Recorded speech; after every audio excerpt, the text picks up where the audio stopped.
복음한 말씀 행복한 하루 5월 5일 금요일 본문은 민수기 22장 36절에서 23장 12절까지의 말씀입니다. 발락은 발람이 온다 함을 듣고 모압 변경 끝 아르논가에 있는 성읍까지 가서 그를 영접하고 발락은 발람에게 이르되 내가 특별히 사람을 보내어 그대를 부르지 아니하였느냐? 그대가 어찌 내게 오지 아니하였느냐? 내가 어찌 그대를 높여 존귀하게 하지 못하겠느냐? 발람이 발락에게 이르되 내가 오기는 하였으나 무엇을 말할 능력이 있으리까? 하나님이 내 입에 주시는 말씀 그것을 말할 뿐이니이다. 발람이 발락과 동행하여 기랴투솥에 이르러서는 발락이 소와 양을 잡아 발람과 그와 함께한 고관들을 대접하였더라. 아침에 발락이 발람과 함께하고 그를 인도하여 바알의 산당에 오르매 발람이 거기서 이스라엘 백성의 진 끝까지 보니라. 발람이 발락에게 이르되 나를 위하여 여기 제단 7을 쌓고 거기 수송아지 7마리와 순양 7마리를 준비하소서. 하매 발락이 발람의 말대로 준비한 후에 발락과 발람이 제단에 수송아지와 순양을 드리니라. 발람이 발락에게 이르되 당신의 번제물 곁에 서소서. 나는 저리로 가리이다. 여호와께서 혹시 오셔서 나를 만나시리니 그가 내게 지시하시는 것은 다 당신에게 알리리이다 하고 언덕길로 가니 하나님이 발람에게 임하시는지라. 발람이 아뢰되 내가 7제단을 쌓고 각 제단에 수송아지와 순양을 드렸나이다. 여호와께서 발람의 입에 말씀을 주시며 이르시되 발락에게 돌아가서 이렇게 말할지니라. 그가 발락에게로 돌아간즉 발락과 모압의 모든 고관이 번제물 곁에 함께 섰더라.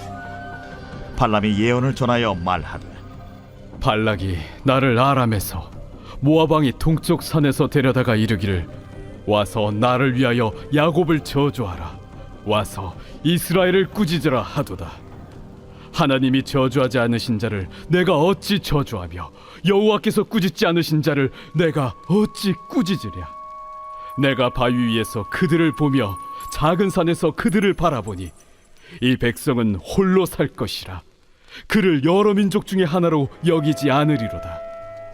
야곱의 티끌을 누가 능히 세며 이스라엘 4분의 1을 누가 능히 셀고 나는 의인의 죽음을 죽기 원하며 나의 종말이 그와 같기를 바라노라. 하매 발락이 발람에게 이르되 그대가 어찌 내게 이같이 행하느냐? 나의 원수를 저주하라고 그대를 데려왔거늘 그대가 오히려 축복하였도다. 발람이 대답하여 이르되 여호와께서 내 입에 주신 말씀을 내가 어찌 말하지 아니할 수 있으리까? 오늘 본문에서는 드디어 모압 왕 발락과 이방 선지자 발람의 극적인 만남이 이루어집니다. 오는 길에 여호와의 사자를 만났기 때문에 발람의 도착이 늦어졌지만 그가 오기만을 기다렸던 모압 왕 발락은 자신의 영토 끝에 있는 아르논가에 있는 성읍까지 가서 영접하고 극진하게 대접합니다. 물론 그가 그렇게 한 이유는 발람을 통해서 이스라엘을 저주하려는 것입니다. 하지만 발락의 기대와 달리 발람은 하나님께서 자신의 입에 주시는 말씀만 전하겠다는 실망스러운 말을 합니다. 하나님께 7제단을 쌓고 수송아지와 순양을 제물로 드린 후에 발람은 하나님의 말씀을 받고 발락에게 전합니다. 그런데 그 메시지는 발락이 기대했던 대로 이스라엘을 향한 저주가 아니라 오히려 이스라엘을 향한 축복의 말이었습니다. 발람은 먼저 하나님이 저주하지 않으신 자를 자신이 어찌 저주하며 하나님이 꾸짖지 않으신 자를 어찌 꾸짖을 수 있겠느냐고 말을 합니다. 그리고 이스라엘 백성은 하나님의 특별한 소유이며 독보적 존재로 강한 나라가 될 것이라 예언합니다. 즉 이스라엘을 저주하기는커녕 오히려 이스라엘의 특별하고 독립적인 지위를 확인해 주었을 뿐만 아니라 자신의 말년이 축복받은 이스라엘 같았으면 좋겠다는 흠모의 말까지 합니다. 결국 모압 왕 발락은 자신의 돈과 권력의 힘으로 이스라엘을 저주하려 했지만 하나님은 이방 선지자의 입을 통해서도 자기 백성을 향한 약속을 확증하고 또한 축복해 주셨던 것입니다. 자, 그러면 오늘 본문 말씀에서 우리는 무엇을 배울 수 있을까요?